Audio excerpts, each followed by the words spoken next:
حي على الفلاح.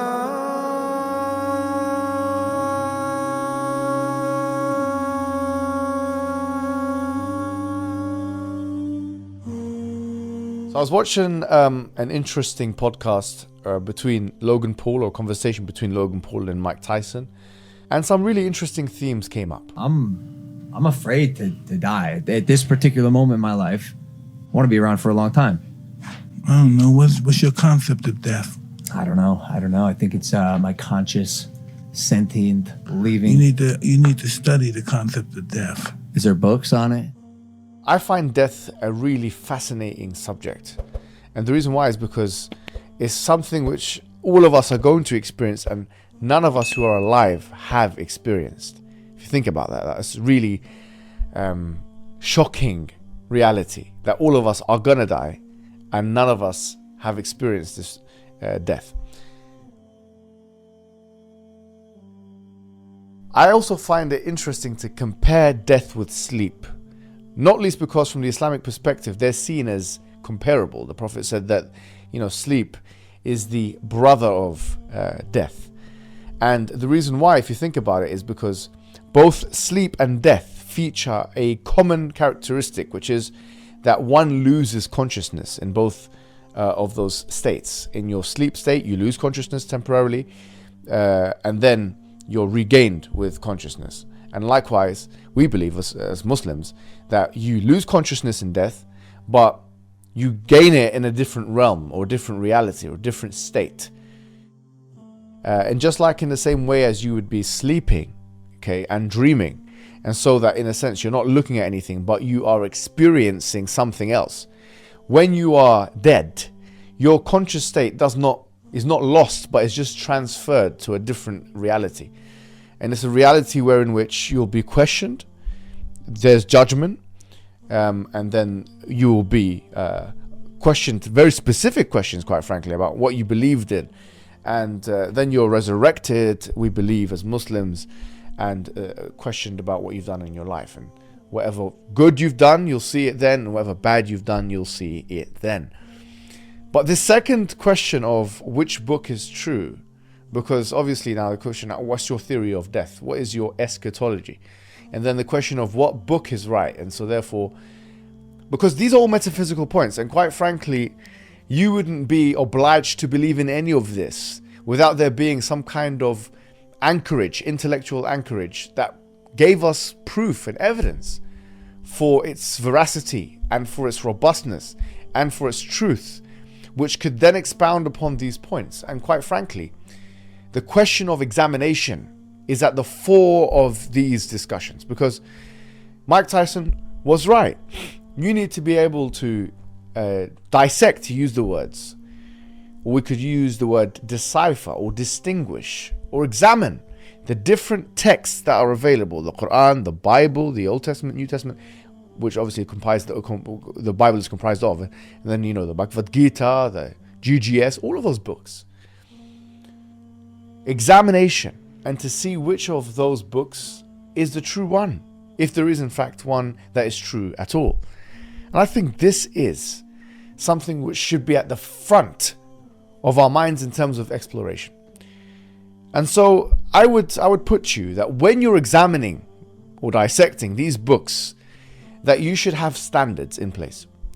And I'll give you something which I believe are both necessary and or sufficient in order for you to be able to make a decision of which book out there, religious book, is the correct one.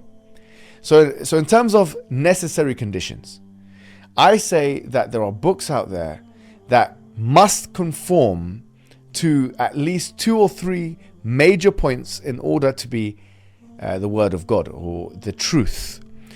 The necessary conditions for a book being the word of God or the truth is that this book cannot be something which is not preserved to our day. In other words, a book has to be preserved.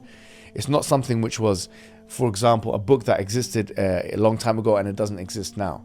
The central message has to be preserved. The book itself has to be preserved, such that the access that the original recipients of that book have to that book is the same access that we have to that book. Otherwise, it's not universal, you see.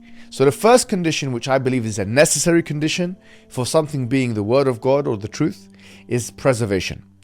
A second one is lack of contradictions. Because if you have contradictions or inconsistencies, this is a proof that this thing, whatever it is that's making a claim, is false. Because something which is true cannot have contradictions within it. Moreover, it cannot be something that anyone can make. In other words, there has to be a kind of inimitability of this, whatever it is. Because if it's something which can be easily replicated, then what is special about it in the first place?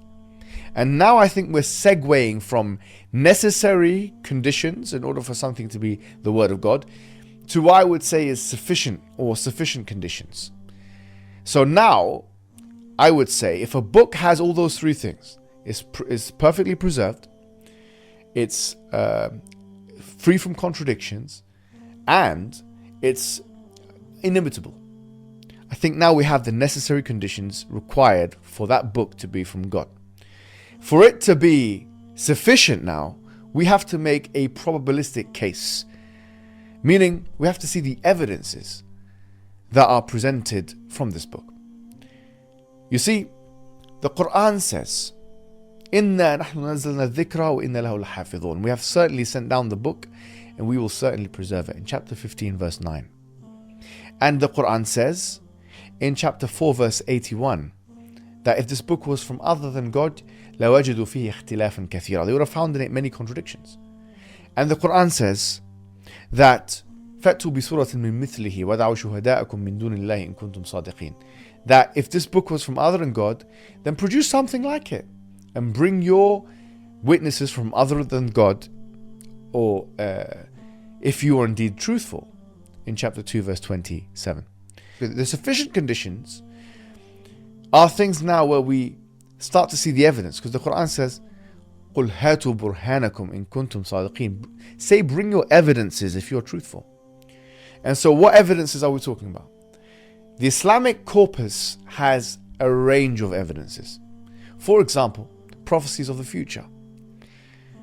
Prophecies of the future are particularly interesting because if you have prophecies of the future, that indicates that the person who is making these prophecies can either be guessing or making these prophecies from some kind of knowledge. And who knows the future except for an all-knowing entity? Except for an all-knowing entity that knows the details of the future. So you see, prophecies of the future are one of the many ways in which Islam uses to verify itself. And I'm not going to mention all the prophecies, but I am going to mention 2 or 3 just to whet your appetite. One of them is that the Quran mentions in chapter 30 verses 1 to 6 that the Romans had been defeated in a nearby and low land, and that they will become successful from 3 to 9 years. And this is referring to an event that took place between the Roman Empire and the Persian Empire. And you see, the Quran is very specific when it comes to times and places.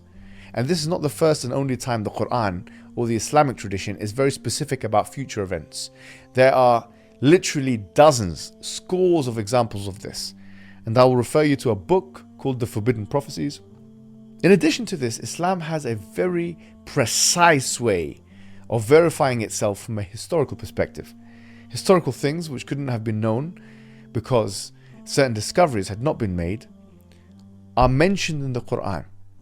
In addition to this, you'll find that the Arabic language that is being used, the Quran is revealed in, it completely de-scopes that which had previously come from Arabic poetry and so on and so forth.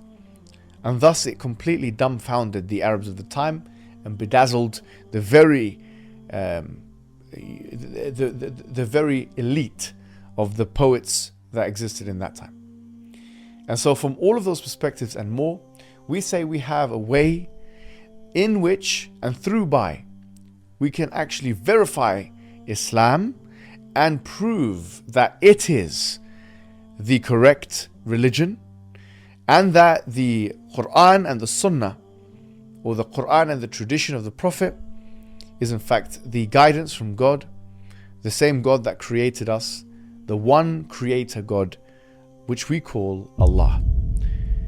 Wassalamu alaikum wa rahmatullahi wa barakatuh.